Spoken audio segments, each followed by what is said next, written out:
Hey, good evening, everyone. I am so excited to be hosting for you this evening. We have a phenomenal lineup for you. Please get yourself on social media and like us, follow us, do whatever you need to do on all the platforms, ExtraAFComedy, Lady Laughs Comedy, and also please take a picture of yourself watching us, post it, tag us. We love to see you. If you're wearing pants. We have a very strict no pants, no picture policy at Lady Laughs Comedy. You can Venmo us at Lady Laughs Comedy, and part of the proceeds will go to the Funny Women Care Fund. And all the performers will also have their Venmos at the bottom of the screen, so you can send them a tip as well. So whatever your mood feels like, we are very happy to accept whatever you can send. Thank you so much. You're probably watching on Facebook Live or YouTube Live or Twitch. It's good to know you are out there. We are not on Zoom, which is great because it means we can't get Zoom bombed. If you don't know what that is, it's basically when dudes turn up and start shouting racist and homophobic shit in the middle of your set, which is very unsettling for comedians because we're like, wait, what? This is an open mic? I thought I was booked on a show. It's confusing. I am Lalita D. I was formerly in Madison, but now I'm in the Bay Area. I miss Wisconsin. I do miss the white Christmases and not so much the white supremacy. Bay Area life comes with its own challenges, like you can't afford to live here. But this week has been particularly hard because we've had all these wildfires and they're going all around. And on Tuesday, I received this emergency alert on my phone and it said we had to evacuate. Now, I have to admit, I did not see that one coming, but my first reaction was one of some relief that the smoke I had been smelling in my living room was not actually my 13-year-old lighting one up in his bedroom. I had gone there. And then I actually got very excited that we were now, after 5 months of sheltering in place, not just allowed, but actively encouraged to leave the house. It was great. It was great. Gathering things to leave was confusing. Like, I didn't know what to do. I was like, okay, passports, credit cards, cash, tickets. No, that was before when we used to go on vacation. So I ended up outside with my son's birth certificate and a bottle of tequila. That seemed important.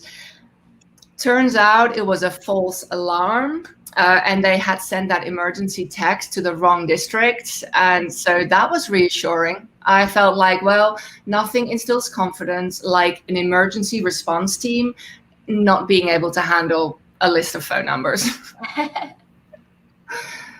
So some of you know I recently became a US citizen. Woo woo, what a year. And I had to learn a lot about civics. So now I am actually more qualified than the president. I learned a lot about the Constitution, which is an interesting document, right? Because as it turns out, a ton of stuff we thought was in it, like, I don't know, president must not lie about everything, is not in it. That confused me. And then other things are in the Constitution, like the post office. Admit it. Until last week, you had no idea the post office was in the Constitution. Like, I studied for a test, and they never mentioned that. But it does make sense to me that the Constitution is a flawed document because it was essentially written by the 1787 version of Russell Brand. Lots of big words, lots of unchecked privilege, and not so many good ideas. I did something very American the other day. I put ice cubes in my water. We never had iced water in Europe, and that's partially because we never had fridges that made ice. I always felt that was a little extra. When I used to see that in the movies, I'd be like watching and I'd be like, did the fridge just make the ice cubes? Yeah, I think it did. Wow.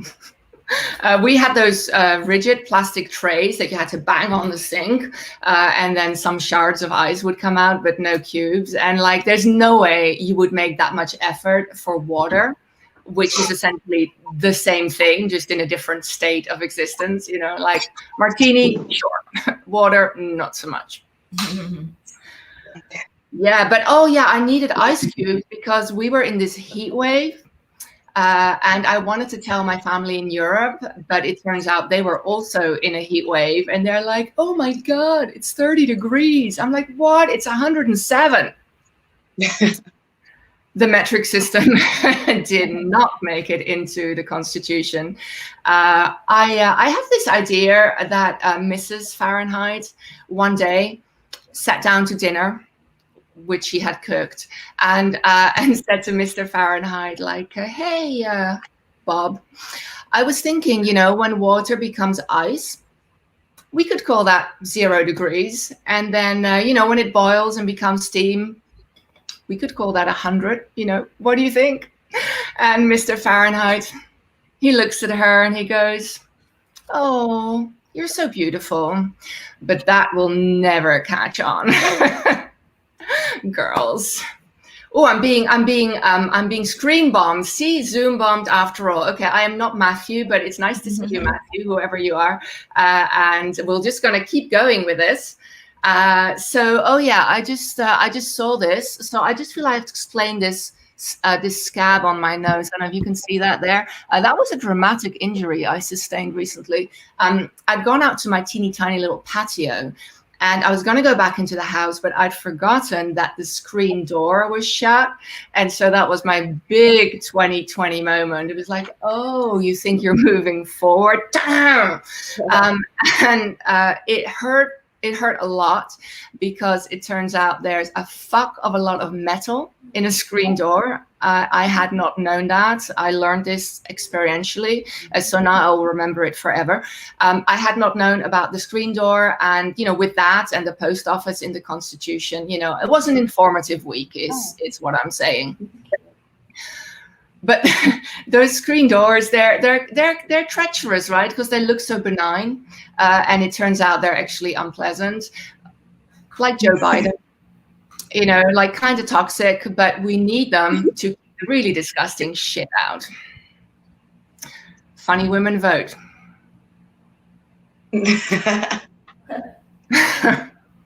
What are you going to do? Vote for the screen door, keep the disgusting shit out. Now, listen, like many female identified people, I struggle with body image. I struggle, you know, worry about my weight. And it used to be like I'd go to the doctor's office for, I don't know, a pap smear, and I would be relaxed, chill, because, you know, I haven't had sex with a man for like 20 years. No, that's not because I'm sad. It's because I'm a lesbian. And I know that it's not just men that make things go icky down there, but, you know, lower risk. And so I'd be relaxed. And then they say, why don't you just hop on the scales? Okay, now I'm stressed. And I know it's not feminist of me to be concerned about my weight, but, you know, I am a product of the patriarchy. And so I just feel there should be less of me. Like, I know in my head that I wouldn't be a better person if I had a thigh gap, but I think I would like myself more, you know, like people would be like, oh my God, you're so loud and obnoxious. And I would say, well, yes, but I'm hot. Have you seen the space underneath my vagina? So much of it. But now when you go to the doctor's office, it's virtual, right? You can't actually go, and they say, you know, do you know how much you weigh? And so I do this. I do watch this. Okay, look. 30 pounds just gone, right? See how this works? I think also 10 years, you know. And they're like, do you know how much you weigh? And I'm like, I don't know, 110. And then they write that down. You're like, shit. Someone so gullible is now in charge of my health. I don't know. It's it's not reassuring. But anyway, that's what I do because that number is now on my record. I love it. Okay, people, enough about me. Let's get someone else up here to talk about their insecurities. This next performer is one of my favorites. They and I used to go to the same open mics in Madison. Love how we're working the technology here. There I am. Hi, people. I am thrilled to be sharing the stage with them once again. They are a Madison librarian who also clown on the side. Please give it up for Charlotte Vonderbeer. Hey, hi. I'm Charlotte. My pronouns are she or they. Don't really care. And my most controversial stance is that I think that getting a significant haircut should be in the DSM. I did recently get a significant haircut. I don't know if you can tell. It's not because of quarantine. It is because I did just get dumped. It was an 8-month relationship, or like 8 months of hanging out, whatever the kids are calling it these days. And it was weird. I don't know if you could tell from like my overalls and like my haircut and like my barely suppressed anger, but I am a lesbian. And lesbian breakups are really confusing because it's like, oh, babe, you're great. I love you. You're my favorite person. You're in my heart. I support your emotional journey. Now get the fuck out. It's a confusing vibe. It really is. And here's the thing. I got broken up with, and then 4 days later found out that my cat, because of course I have a cat, has an inoperable cancer. And I was like, okay, so the universe is just giving me too many personal growth opportunities right now. Too many. Yeah. The problem was, I got the cat news and I was like, I don't have a second head to buzz. Like, I needed it more later. Didn't appreciate what I had when I had it. It's been a difficult time for sure. I've definitely wondered if there's a way to do stand-up and like bring your therapist. They can like spray you with a little water bottle every time you like deflect with humor. I want to make sure that I'm processing. I'm going on like my full emotional journey to become, the new me. I will say though, I have had a lot of clarity lately about breakups. I used to think that they were bad because they're painful. And then I thought they were good because they, end bad relationships. And then I realized that breakups are evil because they generate stand-up comedy. So I'm strongly against now. I have been trying to find ways to like cope with it. And people are always like, you need to rebound. Like you need to just like get under someone else. The problem is I don't know what the equivalent of a rebound is if you're like a prude who hates eye contact. I think that it's when you go to Lush and they rub the lotion sample on your arm and you like lose your mind from the first physical contact you've had in months. Like that's what I want right now. So just being a single lesbian is very confusing. People really, the stereotype, of course, that it's like a nonstop fuck fest, and like that's true too. But I think for me, it's been more like being at like a weird like state fair, just full of white people who love ranch dressing inexplicably. Lest you think I have pride, that is like my sexual record. Just people who put ranch dressing on their pizza. And we don't have to respect that. We really don't. But I've been thinking a lot about what my identity is, sort of without this validation of like having a girlfriend, having a partner, having someone who like cares about me. And I think that lesbianism is really about learning what to expect when a deodorant just says cool fresh on it. I don't know if anyone's encountered this, but women's deodorants are like lavender, honeysuckle, and men's deodorants just say like Zoom as the smell. And I kind of wish that they would just talk to me like I'm a little stupider and just label it like sexy tree. That's really what I want. I think that's what we all want. But, lesbianism is not just about decoding men's deodorant. Lesbianism is about dating people who have the absolute balls to put emotionally available in their Tinder bio. Yeah, here's the thing, like, if you're in your 20s and you think you're emotionally available, no, you're not.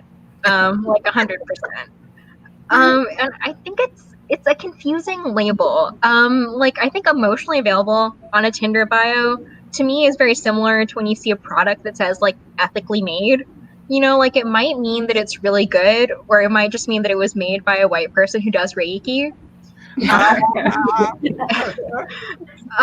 So there's a lot of anxiety about that. So I decided after this breakup that I was gonna like turn my life around, and like do new things, be a new me. And I decided to convert to Judaism. I was like, I don't need any gays in my DMs other than Rabbi Lori. I want her to get back to me with the reading group times. Yeah, and this is something I've been thinking about for a long time, a few years now. And I would just like Google, you know, how to convert to Judaism with exactly the same energy of like 12-year-old me Googling "Am I gay?" quiz.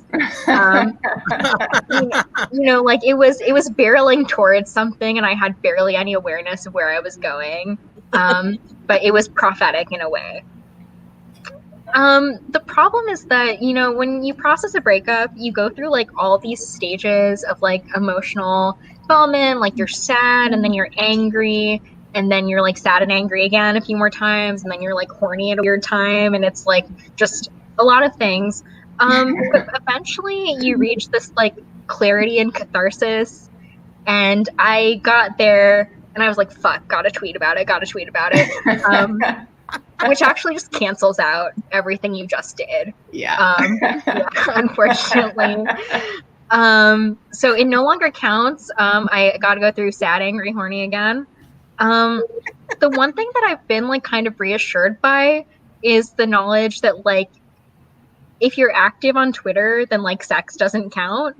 So it's like the whole relationship never happened in the first place, which has been a huge relief for this moi. It's been in general just a weird year. I finally came out to my parents. They were genuinely surprised, even though they've been able to see me physically for 25 years. And there were multiple occasions when my parents came to visit me, and, you know, I would meet them for breakfast, and my dad and I would be wearing the same outfit. So I think there were maybe hints that they weren't ready to pick up on yet, is my thought. Yeah, that's about all I have to say. I feel like if I like do any more, I'm just gonna fully get back into like doing the sad, angry, horny processing, and then it's going to be like a crime against all of you.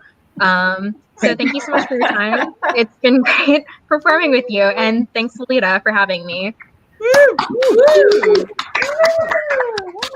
Yes, one more time for Charlotte Vonderburg. I know you're at home and you're not, you know that we can't hear you, but that doesn't matter. We can hear you because comedians, you know, we're so desperate for validation. We can kind of just feel it. So please, come on, just put your hands together. And thank you, Charlotte. So many lesbian burns. I mean, I almost felt a little busted. The horny part of grief, like they don't talk about that in the books. I've read all the books about the spiral of grief, but that stage where you're just crazy horny, yeah, I never read about that, but it's real, at least for lesbians. So thank you for bringing that to the public. Yeah, rock bottom is when you like are... Yeah, go ahead. Yeah, I can hear you. Yeah, just like rock bottom is when you like experience your libido for the first time in months, and it's like 40 minutes overtime in a Zoom meeting. I don't know if we've all been there, but that's how I've been feeling lately. We've been there. I hear you. Yeah, no, your set was almost like a PSA. I feel like a very good education. The librarian in you shone. Okay, people, let's keep moving with this phenomenal show.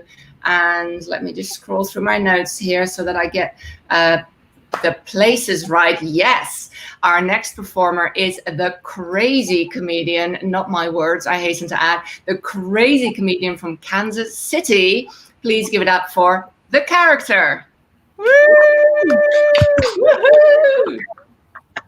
Hello, everybody. Hello. And if you're looking at me, I know exactly what you're thinking. You're like, wow, that is one handsome young man. But I can't take the credit for that.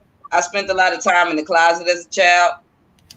If you didn't get that, that just also means I am a lesbian too. I'm happy to be out and be able to tell people I'm a lesbian, man. Because when I was younger, I left so many clues.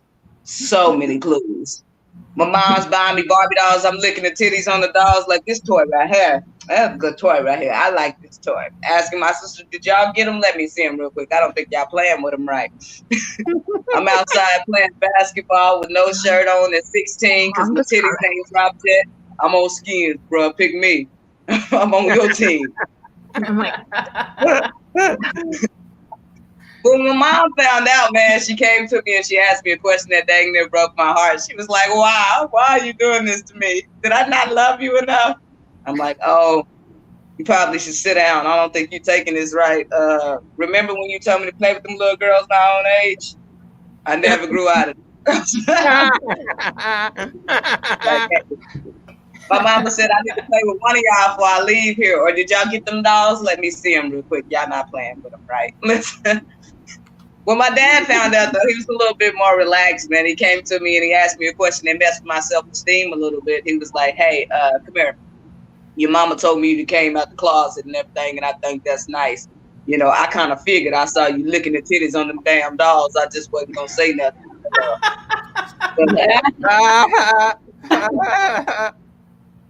You the boy or you the girl? I said, you know what, Daddy, your looks are genetic. I'm going to go ahead and be the boy.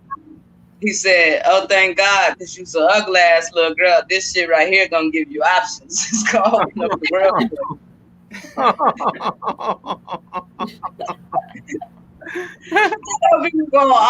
But I kind of figured that too, because the first time I met my dad, I told my mom, I'm going to need some cute clothes, because that's an ugly motherfucker right there. And 50% of that is going to stick. I need to make sure I got some options out here. He was right, though. It led to plenty of opportunities. I've been married for 6 years now, and it's amazing. I love to tell people, because my wife is my support system, and I need that support because I'm taking care of my sister's kids because my sister's on crack. That's what it is. I'm not going to go deep into the story. You know, everybody got a crackhead in their family. Think about that story for a second. That's the story. So anyway, I'm helping raise her kids, and it's a little tough on me because I'm trying to, you know, help the kids out, make sure they better members of society, but they don't want it. I say stuff like, get off the ceiling fan, we going to the park. I don't know if y'all ever said nothing to y'all kids like that, but then I take them to the park, and I realize that it's a bad idea because if they don't behave in the house, they don't behave well in public. We get to the park, and my nephew goes to the swing. Ain't no swing available. He pushed the little girl in the dirt. He got a swing now, so that's cool. I look over. My niece has ran to this fireman pole, and she is stripping.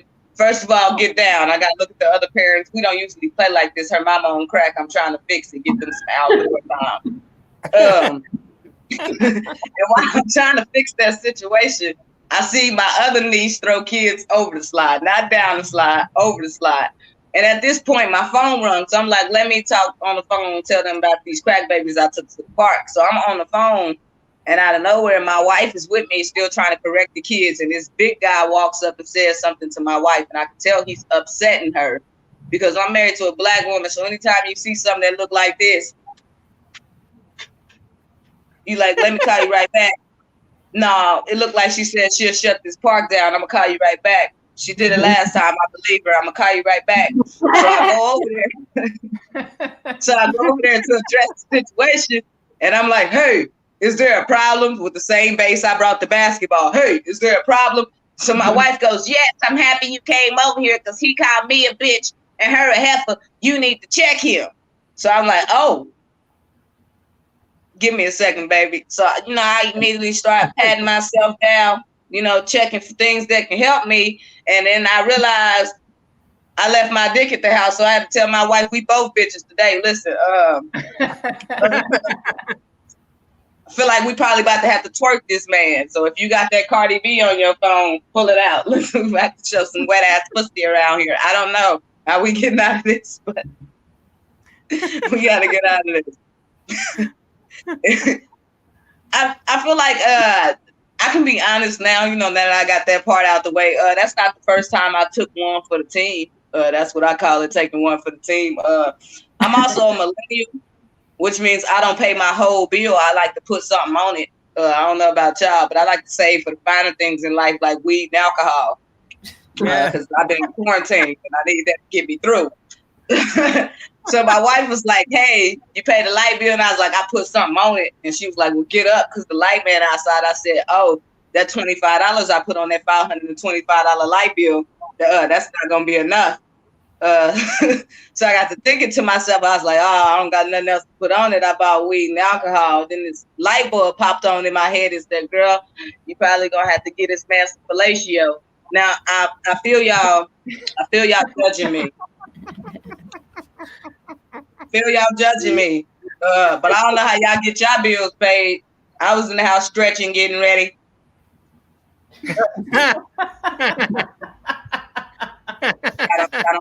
Y'all don't stretch. I was in the house stretching, getting ready, walking through my living room, talking to the Lord, like, Lord, I ain't never gave no fellatio before, but if you could put this talent on my heart, because I need it.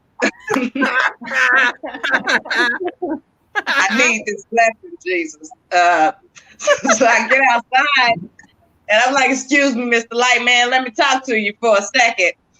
On the side of my house, I don't need my neighbors in my business, right? So we get around to the side of the house and the man's like, how can I help you? And I'm like, well, I don't have any more money, but I'm prepared to do something a little strange for that piece of change I don't have. And he was like, what are you thinking? So I'm like, I'm stretching again, letting them know I'm ready for any situation. And as I'm stretching, my neighbor come out and say, no, you didn't turn my lights off in the middle of Mari. We in a pandemic. I need my TV. And I was like, oh, thank God. She gonna have to give you some fellatio, sir. Let me tell her she better stretch. I don't want her going in here ill prepared. I was prepared. I feel like she should be just as prepared as me.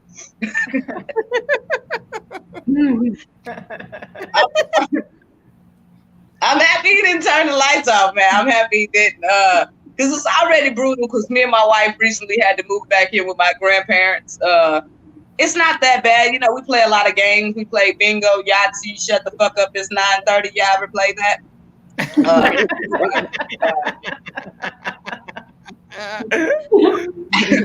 I don't know what you do at 9:30 when you're not sleepy, but we just sit here like, I'm not sleepy. I wish we could turn on the TV. And my grandma go, don't turn on the TV. Like, she still got her hearing aid in. Give it a minute.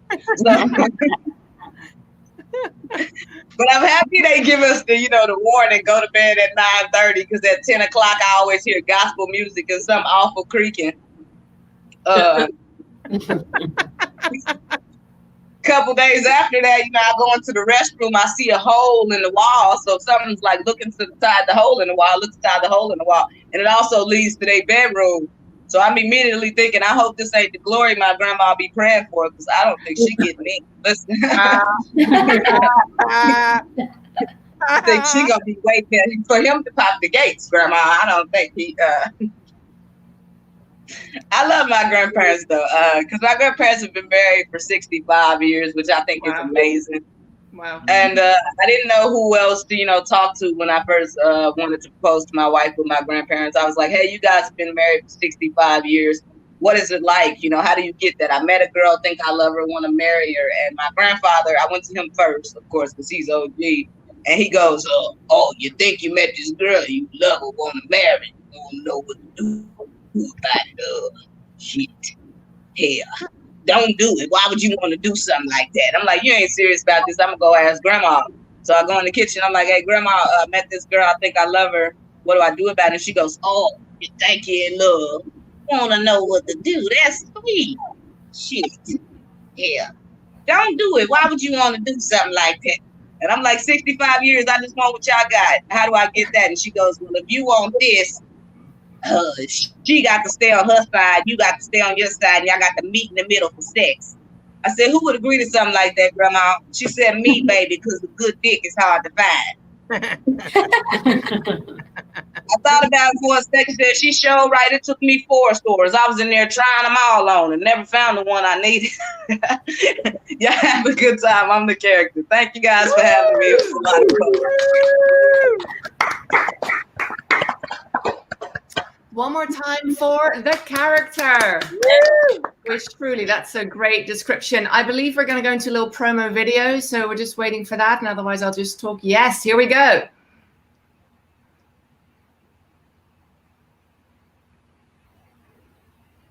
It's quiet.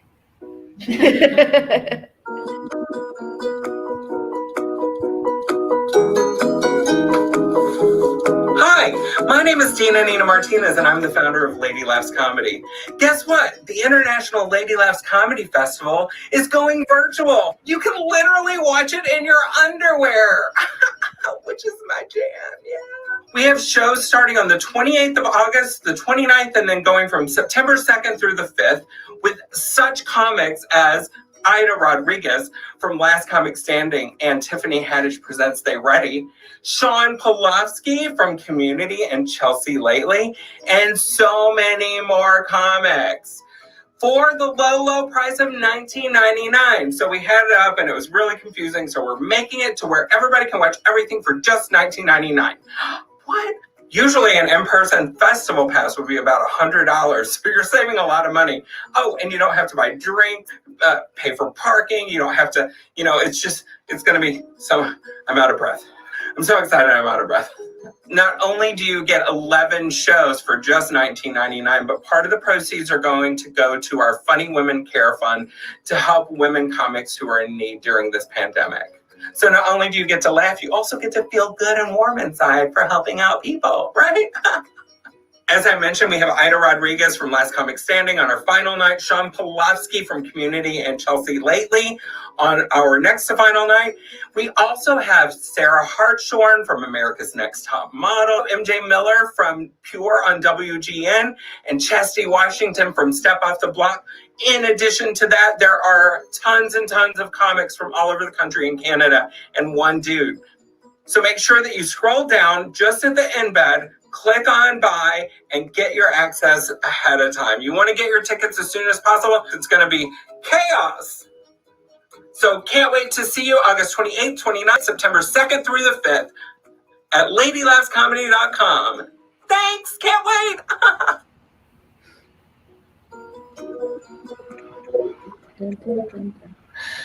That is such a cute video. I absolutely love it. Okay, so listen, folks, it's starting next week, and you go to LadyLaughsComedy.com, LadyLaughsComedy.com, and you can buy your tickets there at $19.99, which is like nothing. If you were to go to a club, you would pay that for water. And then the ice might be extra, you just don't know. So it's a phenomenal deal. And it starts next week, the International Lady Laughs Comedy Festival. And I think the one dude that's performing is on the night that I'm hosting. So that's going to confuse the crap out of me. I'm going to have to really practice, but it should be good. And it's going to be it's always in real time. It's a great event. It's going to be super fun virtually as well, because we all have a good time. I do take issue with the celebrating 5 years of Funny Women. Women have been funny for 5 million years.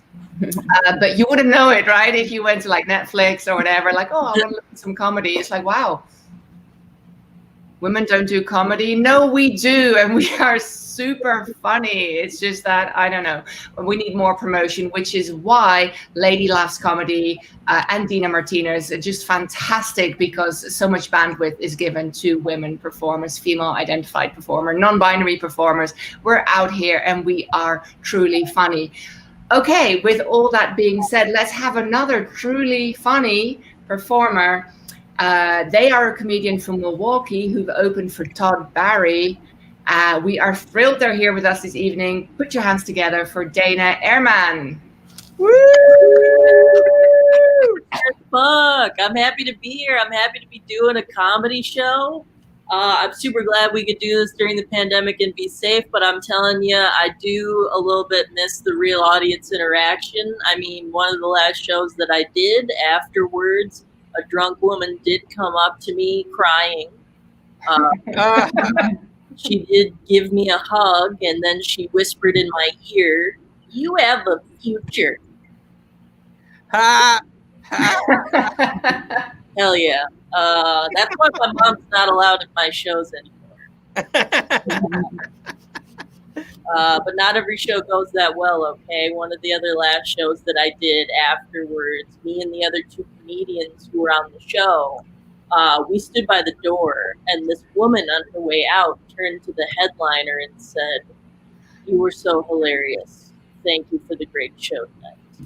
And she turned to the second comedian and said, "You're so talented. So glad I got to see the show." And then she turned to me. Give you a lot of credit for getting up there. So, very true. That woman was sober. So my mom, God damn it, Carol. Stay please. No, we're having fun. We're having fun. I want to share a little bit of news. I have a boyfriend. You could give it up for that. Yeah. But what's more is at my day job, I share an office with an older woman named Fran. You could give it up for that. Yeah. What's better, right? Fran, older woman that she is, she craves details about my personal life. Okay, they're like vitamins to her. She can't get enough of them. And so I decided to throw her a bone the other week, and I just said, "Hey, Fran, just wanted you to know I'm seeing someone." And she said, "Dana, that's fantastic. Your therapy helps a lot of people." That's a cool way to find out how another person sees you. Joke's on you, Fran. I've been in therapy for years. That's nothing new, okay? I actually have anxiety, depression, and OCD. I'm a triple threat to myself. But in fact,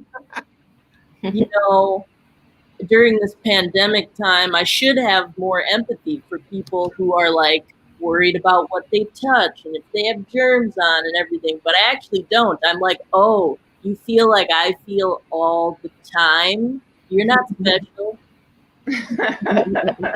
Thanks for joining us. Welcome. Happy to have you. You might think it's crazy even now to buy a can of disinfecting wipes and then take a different disinfecting wipe and disinfect that can of disinfecting wipes. I was doing that before it was cool. Yeah, no, I got to tell you, I got to be honest, I lost my dad recently. He's probably still walking around that mall not knowing where he's going. No, I'm kidding. He's dead. That's how I lost him. But the thing is, when I tell people that I recently lost my dad, they're like, "Oh my God, was it COVID?" And I'm like, "No." And they're kind of like, "Oh." Yeah. They're disappointed. I'm like, I just rolled with it. I'm like, I'm right there with you. I told him not to go and die of something stupid, but he did it anyway. That untrendy son of a gun. I'm telling you that. An aneurysm, maybe that used to be the way to go, but right now it's all about respiratory illnesses. Okay, I think when he showed up to the hospital, the doctors found out it wasn't COVID. They were like, "Oh, fuck off." But then they finally decided to take it. Yeah, I don't know, guys. Y'all, before I had the day job that I have now with Fran, you remember Fran? forget, I know. I worked at a little place I like to call Kohl's Corporate. Ever heard of it? Kohl's cash on them right now. Anybody? Yeah, you do. You ever go on the website and click on an item of clothing and read the 1 to 2 sentence description of that item of clothing? Because that was this gal. Okay, that was my genius. I did that. Everything there is to say about a button-down plaid shirt, I've said it. There's nothing left. And doing that all day, every day, got really boring really fast. So I had to come up with a way to entertain myself. So I was like, okay, I'm going to try to incorporate random song lyrics into the descriptions just to see if I could get away with it. And some of them were easier than others. Like, for example, you could just say something silly like, all you need is love and this Sonoma Life and Style button-down plaid shirt.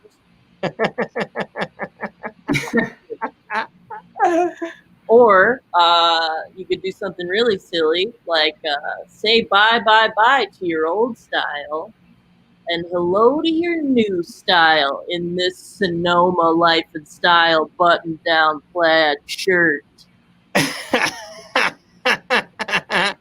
Okay, or I wish I had another example for you. Like, I guess you could probably just do something stupid like I got me a Chrysler. It seats about 20, so hurry up and bring your jukebox, buddy. The Love Shack, the little old place where we can wear this Sonoma Life and Style plaid shirt.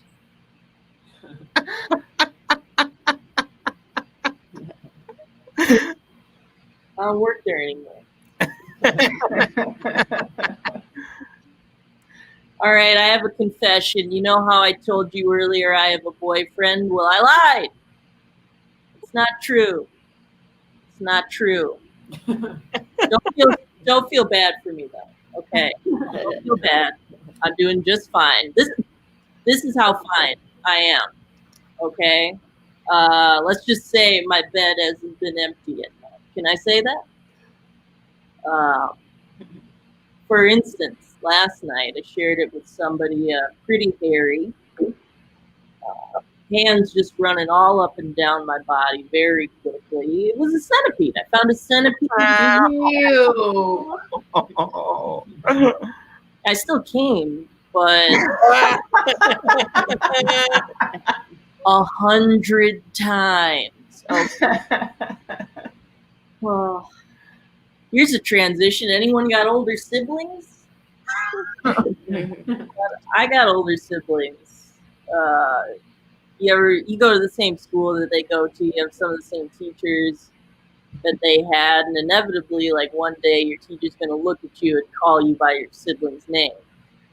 And that happened to me all the time. I have 2 brothers, man.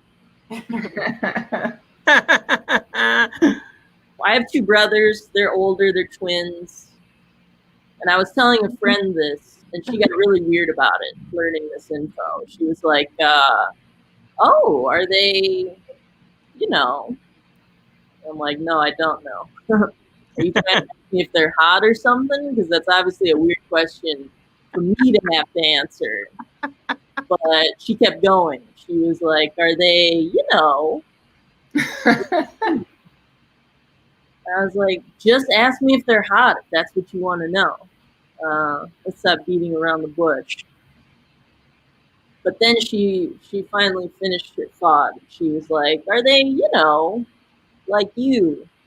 Super weird. Super weird. That's what she was getting at. I don't love it.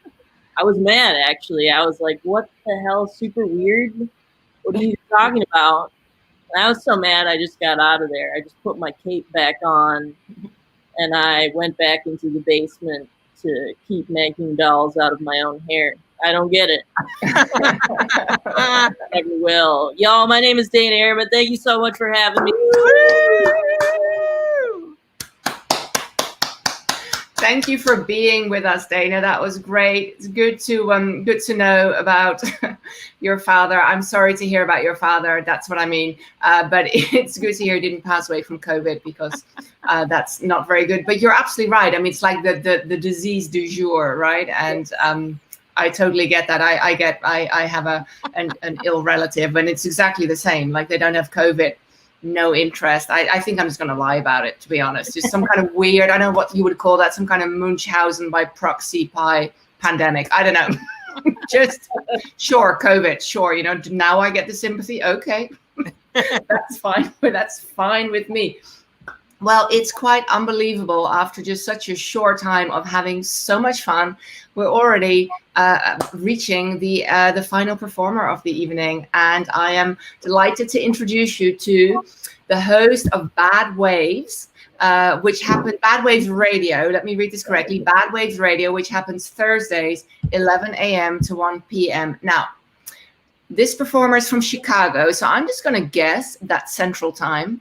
And I just want to make a little point here, people. If I can learn your crazy time zones, you can learn the metric system. Okay, here's a challenge for you. You know how everybody's like, did you acquire any new skills during the pandemic? Hit me up. I'll explain it to you. It's not hard. Ice cube 0, boiling 100. It's not hard. You can do it.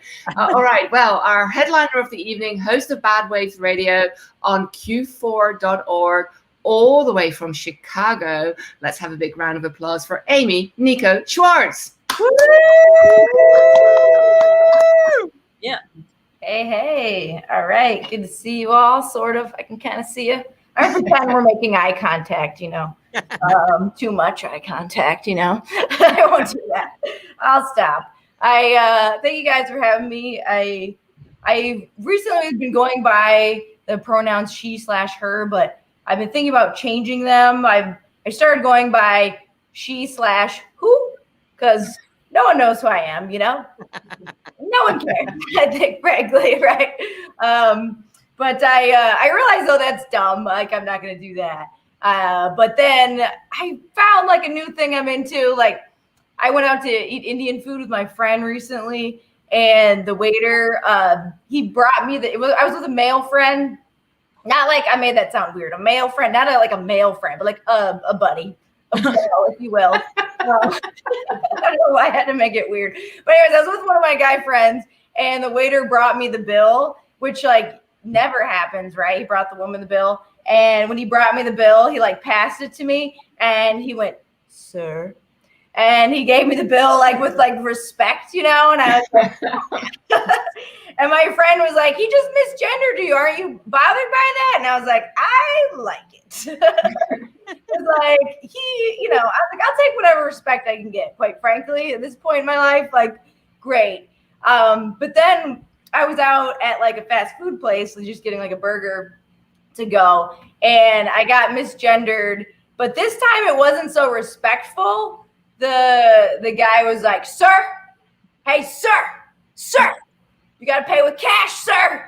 And I didn't like that one bit, you know, like that had a lot less respect.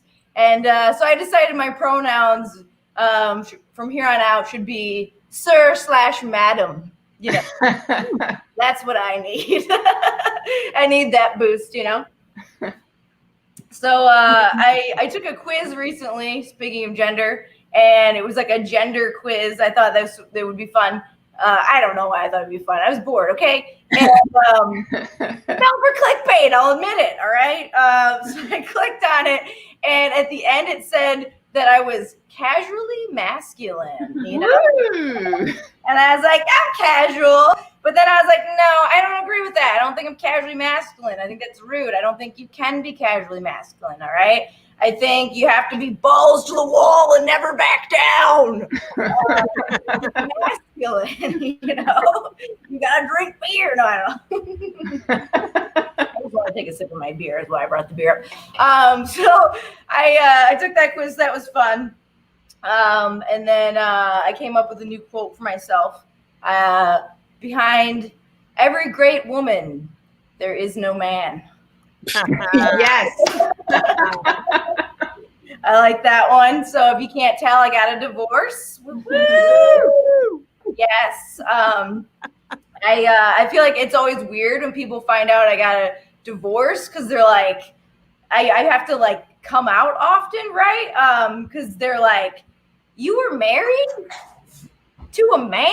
I'm like, yeah, and they're like, nah, I don't think so. And I'm like, yeah, I was. And they're like, that sounds like a mistake. And I mean, I get it, right? Like, it's confusing. Like, they might subscribe to the theory that I sometimes go by that is, you know, I like to wear a lot of hats, and you know, there's the theory: the flatter the bill, the gayer the girl. You know, white people would be confused. You know, they're like, I don't think you're married to a man, Amy. I think you're confused. And I'm like, no, I'm bi, I'm queer. It's fine, okay. It's very confusing for me actually, because for a while, like I played rugby, and I, you know, played soccer, and I was like, I must be gay. Something's wrong here. And then I kept, you know, hooking up with dudes, and then finally I was like, oh, you can be bi. What? So yeah, I don't know. I don't know if I would call myself a proud like bisexual. I would call myself more like a modest bisexual, you know. The cards were given. You can't really like, you go to Pride, you're not like, woo, I'm queer. You're like, I'm a bisexual. I'll stand in the back. Thanks. That's why I'm going to be here. So, but my sister, she doesn't like me calling myself bi. She's like not into that. She's supportive, but like I started noticing like when I would say I'm bi, she'd be like, well, I don't know if you're bisexual, but that's fine. You like whoever you like, you know, but I don't know if I would want to go by the term bisexual. She like whispers it because I think she like thinks it sounds slutty. And so she was trying to convince me to go by pansexual. And I was like, I don't know, whatever. I don't care. Like, I'm too old. Whatever you want to call me. Queer's fine. And so basically, I hired her as my PR rep for my family, is what I'm saying. And, you know, so according to my family, whatever she says, she speaks on my behalf. I don't want to deal with it. So when I got my divorce, one of my friends came up to me and he was like, oh, so did your ex-husband ruin it for all black men? And I said, no, like it's ridiculous. He ruined it for all men. Clearly. let's be real here, you know. So I'm leaning into the bi side more of the train. It's great. Here's something that happened recently. Well, not that recent, sort of recently. I thought I got robbed, and I just realized that my girlfriend did my dishes and left me cookies. Like someone broke into my apartment. I'm missing pots and pans, and like the thief left cookies. She's like, I left you cookies. I was like, what? I clearly have dated too many men. This is too confusing. So that's nice.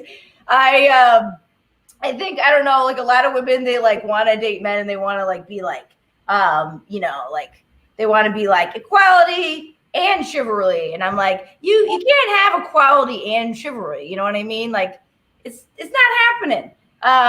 You got to pick one, you know, like, I don't know. I just find that like I like history. So anytime I find something that like has like some tradition behind it, usually it's pretty fucked up when you like Google where the tradition came from. So I have a theory about opening doors. I kind of think that men just were opening doors because like for women, because like back in, you know, the day, like medieval times, you know what doors look like in medieval times. They were like drawbridges. They were like wooden. They were like heavy. There were like stones and chains involved. Like it was a bitch to open a door. So I think men were opening doors for women so that our arms would be too weak to open our own doors, you know? Like we wouldn't know how.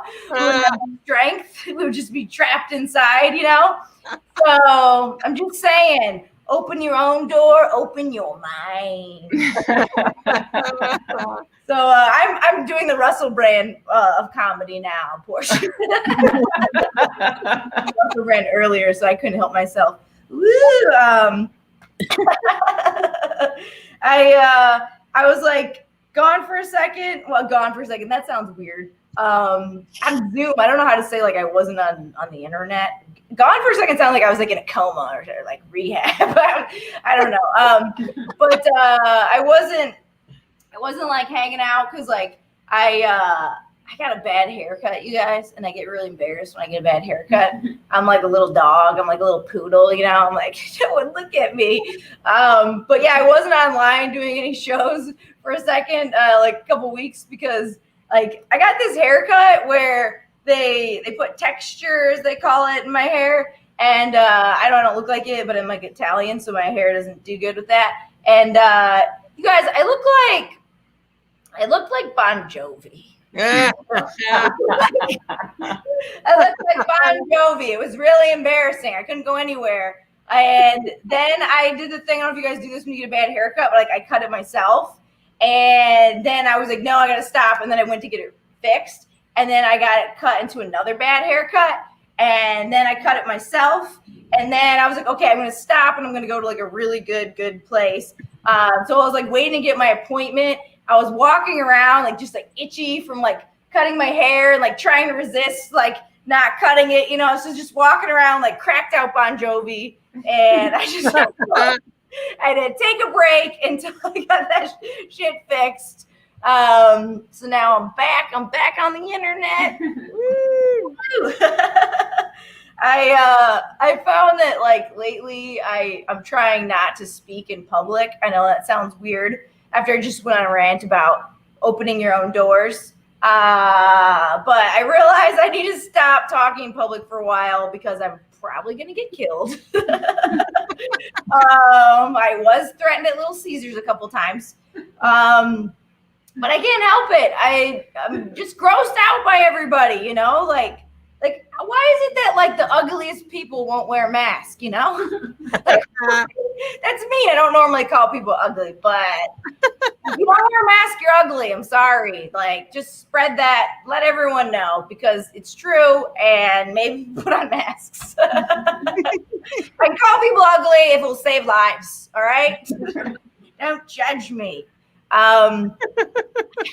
I just moved, and when I was like looking at the place, the guy that was like trying to like, you know, convince me to get the new place, he had me look out the window, and he said this to me. He said, you can see the sunrise out of that window and the sunset out of that window. And so it's pretty great. Pretty much all the same window. You can see all these things in the city. And I don't know if you have anyone to look at you in the sunset, but I don't. Do you have anyone to look at you in the light of the sunset? And I was like, what? I think something was wrong with the windows. He's trying to distract me. So I'm like, that is a good line. Like anytime I'm in a situation where I need to throw a distraction or like get out of an awkward conversation, I'm just going to say that. I'm just going to be like, do you have anyone to look at you in the light of the sunset? Do you? And then I can just walk away and, you know, I don't know. I'll figure it out. It's a new thing. I'm going to start trying out. I'll let you guys know if I end up not getting killed, which was my original goal. So I had to move because I was kicked out of my apartment. And I was kicked out of my apartment in under 30 days during the pandemic. And the day I had to move out was in the middle of a riot. So that was exciting. And I was pissed because I was like, how dare you, these landlords, right? Like, first of all, like, who calls himself Lord these days? You know, like feudalism, like my Lord, like no, like they're so high and mighty. They think they can do whatever they want. I thought about staying, but I was like, this place sucks, you know. So I left. But I was like, that's it. I'm not calling a landlord ever again. Like landlords have been demoted. They're now apartment sales rental people. All right. That's it. They're demoted. No one's calling them Lord anymore. It's insane.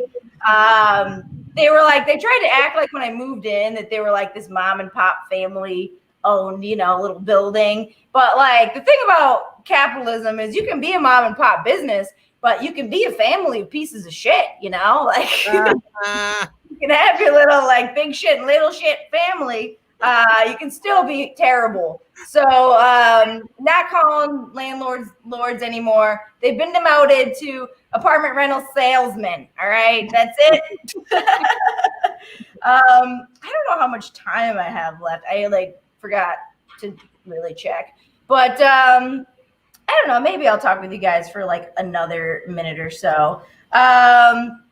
So I mentioned I got a divorce, and I'm really excited because I'm the first person in my family to get a divorce, you guys. I'm the first person of many generations. I'm the youngest in my family, and I fought really hard for it, So I'm just happy. I'm just trying to enjoy it. But since I'm like divorced and like word got out and I'm bi, I've had all these like creepy poly dudes come up to me. I think poly is really cool. But I think there's always creepy dudes, and they can make it weird. And so, it's like when you're bi, you're not going to like bang anyone. Like you have two seas to fish from, it's like, I'm going to be pickier. And then like this one guy was arguing with me that he wanted to like be included in Pride. And I was like, that's cool, but there is no Pride. It's a pandemic. I don't know. But he was like getting like really into it. He's getting way into it, straight guy.